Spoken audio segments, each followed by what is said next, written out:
Sekarang yang berikutnya adalah ini bukti bahwa Syekh Muhammad bin Ahmad Basyamil ini mengatakan bahwa Abu Lahab dan Abu Jahal ini lebih ikhlas di dalam iman dan juga lagi bertauhid daripada orang yang bertawassul kepada orang soleh dan lain-lain.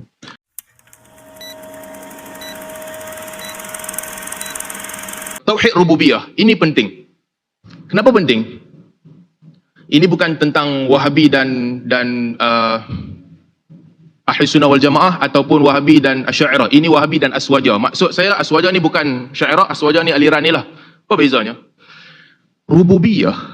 Okey, rububiyah mempercayai bahawa Allah adalah pencipta. Allah adalah pentadbir. Allah adalah pengatur.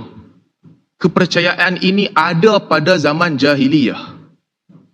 Nama Abdullah tu bukan baru tau. Bukan Nabi dah lahir baru ada. Zaman jahiliyah lagi dah ada nama Abdullah.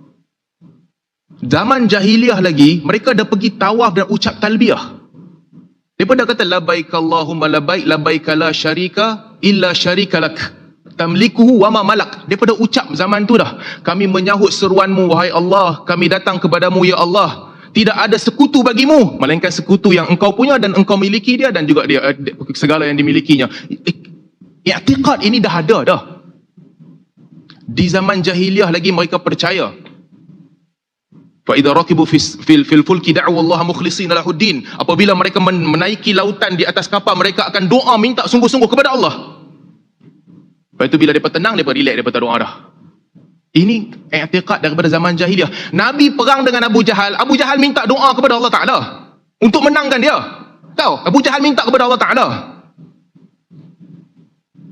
Menunjukkan konsep rububiyah, percaya bahawa Allah lah pencipta, pentadbir, pengurus alam ini ada pada masyarakat jahiliyah. Sebab tu dalam ayat-ayat Al-Quran, wala in sa'altahum man khalaqas samawati wal ard la yaqulunna Allah. Kalau kamu tanya kepada mereka siapa yang menciptakan langit dan bumi, mereka katakan Allah. Kalau kamu tanyakan kepada mereka siapa yang menciptakan mereka, mereka katakan Allah. Dan seterusnya, ayat-ayat begini banyak di dalam Al-Quran. Baik, apa isunya? Isunya musyriki Mekah tetap kafir walaupun mereka percaya Allah pengatur, pentadbir. Kenapa? Kerana mereka pergi minta kepada berhala. Sebelum kedatangan Amr bin Luhai bawa berhala masuk ke Mekah, mereka tak ada berhala. Bila datang berhala di situ, mereka minta kepada berhala. Mereka percaya Allah yang bagi, tapi mereka tetap kafir. Jadi kenapa isu ini penting? Kerana ramai orang yang macam jahiliyah. Ramai orang begitu. Mungkin zaman ini dah kurang sebab ada gerakan reformis yang datang berubah. Tahun 50-an, 60-an, 70-an, ramai orang pergi ke masjid, solat isyak nak masuk hutan. Tok nenek, anak cucu nak tumpang lalu, tolong bagi laluan. Ini apa? Ramai orang yang malam Jumaat baca Yasin, lepas tu nak pergi ke laut, dia cerita kat orang, jangan lawan, mambang laut ni kuat, dia boleh timpakan mudarat, kena minta lindung dengan dia. Ini apa? Ini bukan baru. Datang gerakan-gerakan reformis menyucikan manusia daripada ini, tidak mengikat diri, tidak takut melainkan kepada Allah Subhanahu Wa Taala. Jadi ini berkaitan dengan tauhid rububiyah. Ada beberapa hujah yang dibawakan. Hujah ini penting sebab ada kelompok dia nak bantah ni, dia nak kata tak, Quraisy tak ada tauhid rububiyah. Tak ada. Sebab apa tak ada? Sebab dia nak kata Quraisy itu sesat ataupun kafir kerana percaya makhluk yang bagi. Selagi mana kamu percaya Allah yang bagi, okey, boleh minta kat siapa-siapa. Minta kat mambang pun boleh, minta kat bomo pun boleh, minta kat dekat tokong pun boleh, minta. Ada kepercayaan begitu. Belum syirik. Jadi itu clash pointnya. Sebab itulah kalau tengok salah satu ayat Al-Imam Razi, sebab saya sebut tadi ini bukan pertentangan di antara Aswaja dan Wahabi. Ini bukan pertentangan Asy'ariyah dan Wahabi. Asy'ariyah faham isu ini, Aswaja tak faham. Imam Asy'ariyah Ar-Razi apabila mentafsirkan inna qulu illa i'taraka ba'du alihatina bisu qala inni ushhidullah wa ashhadu anni bari'um mimma tusyrikun. Apabila kaum Nabi Hud mereka mengatakan illa i'taraka ba'du alihatina bisu, yang kami lihat ni Hud, engkau ni hanya ditimpakan keburukan oleh Tuhan kami. Ada orang kata maksudnya depa ni depa percaya berhala lah. Depa percaya berhala yang berkuasa penuh. Tak semestinya. Pengikut Nazim Haqqani Berapa ramai di antara mereka yang disebut Nazim Haqqani sebut bila masuk ke tengah laut minta tolong dengan wali. Dia kata Allah bagi. Sebab tu Al-Imam Ar-Razi bila dia ulaskan ayat sebelumnya, qalu yahud ma ji'tana bibayyinatin wa ma nahnu bitariki alihatina an qaulika wa ma nahnu laka bimu'minin. Kaum Nabi Hud bila kata dekat dia, Al-Imam Ar-Razi kata wa hadha aidan rakik. Pandangan ini ataupun ayat ini tak bagus, lemah. Li'annahum kanu ya'tarifuna bi anna an-nafi' wad-dar huwa Allah Ta'ala. Kerana mereka ini meyakini bahawa yang memberi manfaat dan mudarat adalah Allah Subhanahu wa Ta'ala. Sehingga akhir ayat tu kita boleh baca kemudian. Artinya Imam Asy'ariyah Ar-Razi bila mentafsirkan ayat ni, beliau iktiraf dan tahu ini bukan bererti kaum Nabi Hud ni tak percaya bahawa Allah yang bagi. Mereka tetap percaya Allah yang bagi, tapi mereka tetap syirik. Kerana mereka pergi minta kepada makhluk, dan mereka percaya bahawa makhluk itu memberi, dia boleh bagi dengan izin Allah Subhanahu wa Ta'ala. Wala tasubul ladzina yad'una min dunillah fayasubbullaha adwan bighairi ilm. Ar-Razi bila mentafsirkan ayat ini katanya, kami telah sebutkan sebelum ini bahawa mereka berikrar dengan kewujudan Allah, maka mustahil lah bagi mereka nak memaki Allah. Maka Ar-Razi bagi apa pembahagian. Mungkin ini kafir lain yang mana mereka ini dahriyah, ataupun mereka berniat nak maki Nabi sahaja, ataupun mereka ini nak maki Tuhan kepada Nabi SAW, bukan Allah Ta'ala. Maksudnya apa? Ar-Razi sentiasa menekankan walaupun ada ayat ni, ia tidak menafikan i'tiqad Quraisy yang mana mereka percaya bahawa Allah Tuhan, Allah bagi, tapi mereka tetap sesat. At-Tabari bawa banyak tafsiran. Wa ma yu'minu aktsaruhum billah illa wa hum musyrikun. Kata Qatadah, innaka lasta talqi ahadan minhum illa anba'aka anna Allah rabbah wa huwa alladhi khalaqa wa razaqah. Kamu takkan jumpa seorang pun di kalangan Quraisy. Ini kata apa ni? Qatadah kata, melainkan mereka akan kata bahawa Allah lah yang mencipta mereka dan bagi rezeki kepada mereka. Walaupun begitu, wa huwa musyrik fi ibadatihi, mereka tetap musyrik pada ibadat kepada selain Allah, walaupun mereka percaya Allah yang bagi rezeki. Dan demikian juga daripada Mujahid. Saya nak teruskan sebab masa kita tak banyak. Sebab itu bila timbul soalan, Wahabi kata Abu Jahal bertauhid, tolong lihat dalam konteks. Abu Jahal kafir masuk neraka. Tapi apakah dia faham bahawa Allah Subhanahu wa Ta'ala yang menciptakan, mentadbirkan, menghidupkan, mematikan? Iya. Adakah dia mukmin? Dia tak mukmin, dia masuk neraka. Boleh tak kita kata dalam bab ni dia betul, bab lain dia salah? Boleh. Berapa banyak asar-asar salaf yang kata kami boleh meriwayatkan perkataan Yahudi dan Nasrani, tapi kami tidak akan sekali-kali meriwayatkan perkataan Jahmiyah. Tuan-tuan juga pernah jumpa perkataan Imam Malik, Yahudi dan Nasrani lebih baik daripada Rafidah dalam beberapa bab. Ini masuk dalam bab yang sama. Apakah dia ada tauhid rububiyah dalam erti kata beriman bahawa Allah yang mencipta dan menjadikan? Ya. Apakah keimanan itu sempurna betul sepenuhnya? Tidak.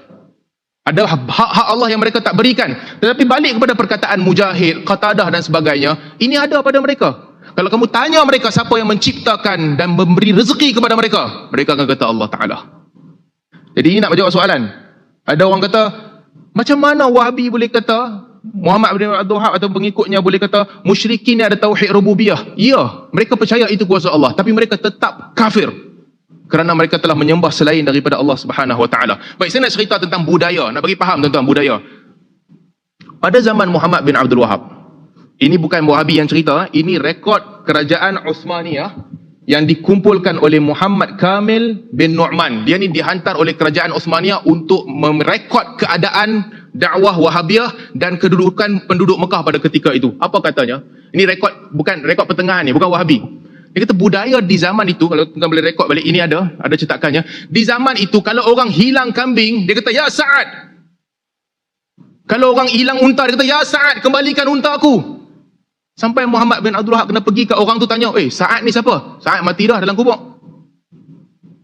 Muhammad bin Abdul Wahab kena pergi cakap ke dia, apa sebab hang tak minta kepada Tuhan Sa'ad? This is the culture zaman tu. Budaya zaman tu, di tempat Muhammad bin Abdul Wahab dan tersebar di Jaziratul Arab, khurafat, minta kepada makhluk, istighatsatu bil makhluk menjadi budaya. Sehingga orang tak minta kepada Allah Subhanahu wa Ta'ala. Ini rekod Uthmani. Dan juga perkara yang sama disebutkan oleh dalam Durar Saniyah, ditulis oleh anak kepada Muhammad bin Abdul Wahab. Dalam risalah Muhammad bin Abdul Wahab katanya, musyriki zamanina yad'una unathan la yuwazinuna Isa wal malaikah. Zaman sekarang ni, orang musyrik mereka menyeru makhluk yang tak sama pun level dengan Isa ataupun malaikat. Sebab ini budaya mereka. Saya tak rasa pelik. Di tempat kita pun 30-40 tahun dahulu budayanya sama. Budayanya sama, orang boleh mendirikan solat, dalam masa yang sama orang boleh pergi minta kepada mambang-mambang.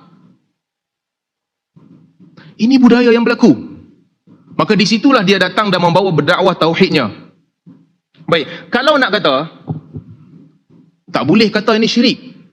Orang buat tawasul sahaja, tak boleh kata syirik. Tinggalkan Muhammad bin Abdul Wahab sekejap. Mari nak tengok ni. Apa kata jabatan ini fatwa Negeri Sembilan, ya, Negeri Sembilan. Apa katanya?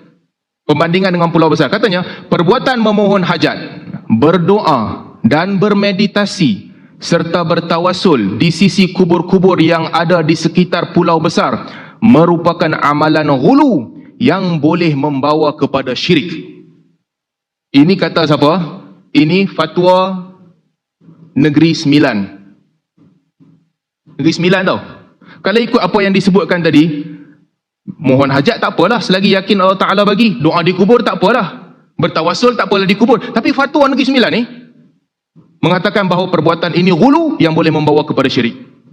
Perbuatan memuja dengan tujuan untuk mendapatkan bantuan daripada sesuatu objek seperti di kubur Sultanul Arifin dan sebagainya seterusnya adalah syirik. Adalah syirik. Zaman lah ni sikit sangat orang yang pergi memuja di kubur. Tuan-tuan, kalau tuan-tuan tengok di TV dan juga cerita orang dulu-dulu, berapa ramai orang yang buat begini? Jabatan agama Islam kata syirik. Kita patut berterima kasih dengan gerakan reformis. Tak kisahlah Wahabi ke, Ikhwanul Muslimin ke, siapa ke yang datang, yang telah mengubah dan membebaskan masyarakat daripada kekalutan ini. Dan sebagaimana Muhammad bin Abdul Wahab telah merobohkan makam keramat di Pulau Besar juga telah dirobohkan. Tindakannya sama. Kita boleh main retorik, kita boleh main nak cerita, boleh, tak apa. Seorang kalau dia nak pergi ke kubur nak menangis, boleh biar. Tapi kalau ini menjadi budaya, semua orang daripada nak pergi masjid, dia pergi ke kubur. Daripada nak minta kepada Allah Ta'ala, dia minta kat kubur. Ini akan membawa kerosakan yang besar. Sebab itulah Sayyidina Umar radhiyallahu anhu, Sayyidina Umar apabila dikhabarkan kepada beliau dalam riwayat Abdul Razak, para sahabat Nabi yang pergi ekspedisi perang jumpa kubur Nabi Daniel terbuka. Orang pergi ke kubur tu, orang minta kepada Allah Ta'ala dekat kubur tu. Ramai-ramai orang pergi, jadi budaya. Sampaikan kepada Umar. Umar kata, keluarkan kubur Nabi Daniel, pergi ke tempat lain, gali 13 kubur, tempat lain, tanam di salah satu supaya orang tak tahu dan dia tak buat benda begini. Itu trend para sahabat. Takkan kita kena membiarkan budaya-budaya begini hidup?